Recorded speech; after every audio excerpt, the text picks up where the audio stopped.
Again, the second point, what I want to talk about, Arsenal. I really like Arsenal.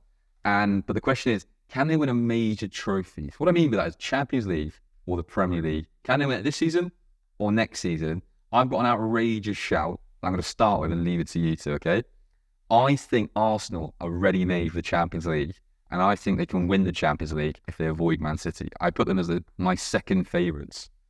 Love to hear from you, Jamie. What do you think? Not for me. I mean, the big thing about Arsenal is they lack a plan B for me. They haven't really got a plan B. I think I like Nketiah. I don't think he had a good game by any margin on Sunday. But what different does he offer from Jesus? I think when they spent so much on Kai Havertz, that is what is really, really bad for them. They have Odegaard in there who plays the role really well. They can play two pivots behind. They could play Smith Rowe as a kind of backup attacking midfielder. So I don't see why they needed Havertz in any way. And they could have signed a good striker for that money. I know they wouldn't have had it until January, but Ivan Toney's been linked. They could have bought like Højlund for that kind of money they spent on Havertz. They need a different kind of striker to offer something different in those games, like on Sunday. And to be fair, I thought Spurs defended better than Arsenal. As a team, I mean, you look at the Arsenal goals. I mean, they're lucky to have the handball. They're lucky that someone, that Romeo also swung a foot and scored the own goal. I mean, they haven't created that, enough good cutting opportunities Other chances to win the game.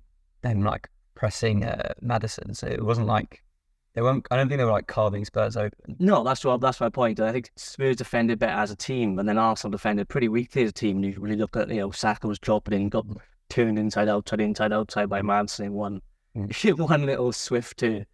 And the heads dropped quickly after that. They conceded within 2 minutes, was it? I think the Son goal. So yeah, there's some. It's early, and Arsenal are a very good team. I think they'll come close in the Premier League. At least they'll apply some pressure at some point. But I think if they're going to win the Champions League or Premier League this season or next season, they need another type of striker. And someone like Toney probably would be my pick. A plan B. I think I think Havertz could have actually been a perfect striker yesterday because they got the ball wide a lot, and I thought they could try something different. They didn't, and we are forgetting when Declan Rice went off. Jorginho just explicitly just gave away the ball and it scored. So it'll be interesting if he's there.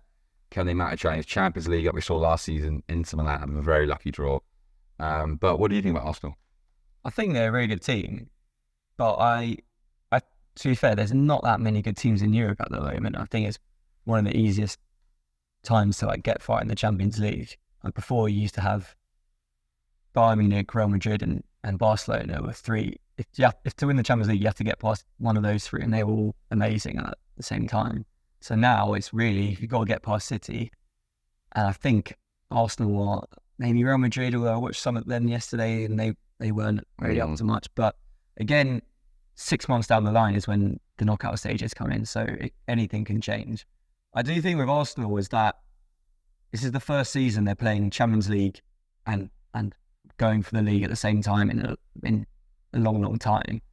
And last season they kind of went on a run of fixtures where they just played the same 11 pretty much every single game, and they're playing really well, but they got in a rhythm, didn't get any injuries, and now they've had little injuries kind of everywhere, and it just disrupts your game. And I don't think Man City can deal with that easily. They play games where they don't even exert any energy and they just walk through it. And I think Arsenal play with so much intensity that now they're picking up little injuries and their rhythm's just gone. I wouldn't say it's gone. They won 4 out of 6, but I don't think they're looking as good as they did at the start of last season. And I think getting rid of Xhaka, I don't know if he wanted to leave, but to replace him with Havertz in that position, I just think that's one thing Arteta's going to die on, and I don't really understand why he's done it. He's very stubborn, isn't he? Stubborn on but that. This is where I see it planning out there, and I think you're right, 6 months' time. I think Liverpool were the closer contenders to Man City. I think Arsenal will fall back because I think their league, they've already dropped 4 points, and Man City might have dropped 4 points to January this race. So I think Arsenal might actually have a luxury. They're going to finish top 4. Let's not kid ourselves. They're going to be in the top 3, I would say. So they might get a point by February. They can just rest a few players in the league, pick up results, and go for the Champions League. And you make sure your top players are fit for that. And therefore, I just think over 2 legs, Arsenal, the Emirates, they bouncing through it. There was a great atmosphere. They won 4-0. 4-0 was against PSV. They look good. They look strong. And I think a good draw. And over 2 legs, I could really see them lifting that Champions League trophy. Yeah. What about they had that time in the Europa League the last 2 years? They're a different team now. They make sure they mature. Twice to, is it Sporting Olympiacos? Lisbon. Lisbon? Yeah, it's just, I think Declan Rice, that midfield, a bit more. Did you see him yesterday? Older. He came off half-time, a bit more mature. I just think Arsenal, we bounce the Champions League, it's a different feel to it. And I just think when they're at it, they're going to be a really tough place to go. Can Arteta afford to take that risk? If they drop off in the Premier League, if they go backwards from last season and it doesn't work out, you say go backwards. If they get to a Champions League semi-final, but if they don't, I agree they don't. Yeah, but in trouble. The thing I'm looking at, they're going to win the group, right? They're going to win their group. I mean, their group is so easy. Then I was thinking, right, they win their group. They can't play English teams, the last 16. The other so-called big teams, look at Bayern Munich, will win their group. Real Madrid will probably win their group.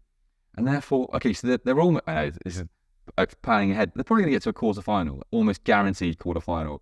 Then it just takes, Inter Milan last year, they played a Portuguese team. Then they played AC Milan. A good draw.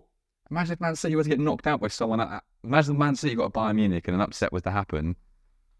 I think Arsenal winning the Champions League. I told you Chelsea would finish 12th, and I know I was wrong because they're going to finish in the relegation zone. Arsenal to win the Champions League. Have they, did they convince you in terms of hold it out under pressure under Arteta? I mean, they blew the top 4 last day of the season. They blew the Premier League, really. They had a good lead going into the last few games. They haven't shown that they can handle pressure very well, so I don't know that if they'd be able to handle like a Champions League semi-final against someone like Bayern Munich or someone who's been there before. It's a big difference. Listen, it's a huge difference, and I can't wait to see if they can handle the pressure. But I go back to your first point. The European at the moment, there's a gap. Do you know what I mean? There is a big chance that I think Man City will win the Champions League again. However, what I'm saying, they avoid Man City. Who knows? Over one game, Arsenal already beaten Man City's Community Shield fine. They beat on penalties. They've done it. There's a template there. And if it's Arsenal Man City in the Champions League final, who knows? And then next quarter, you would not enjoy that, would you? Watching Arsenal lift the Champions League. So you're both saying no major trophy? FA Cup. None of the big two. I don't think the big two. I think, again, obviously it does depend on the draw, but I think they should be getting to the semi-finals. I don't think I reckon there's 4 decent teams, maybe, in Europe now. Like, Napoli have completely gone to pot now. What the manager. There's no Italian teams are any good. Inter Milan. No Liverpool. No Liverpool are probably going to be good this season. Our scoring at will, that's what I will say. They can work out defensively. But it's January. They are backing the manager, money, financial. They might go into the market. Timber will come back. It'll just be back for around February time. They go into the market. They might try and add one more striker. I think. If they get imagine they've got Tony. So I know it's a big 6 months, but Arsenal have proven they spend money to back the manager, and I really like what Arteta's doing. Yeah, he's hard to watch on the sideline, but he's transformed that team, and if only Chelsea had Arteta, or Man United had Arteta. Maybe if everyone got 4.5 years, finishing 8 twice in a row, maybe it's working now. It's working now. Patient. Have a little patience. That's what I said about Jake Light, and you went nah. Nah, this is Paul Potter, Grandpa.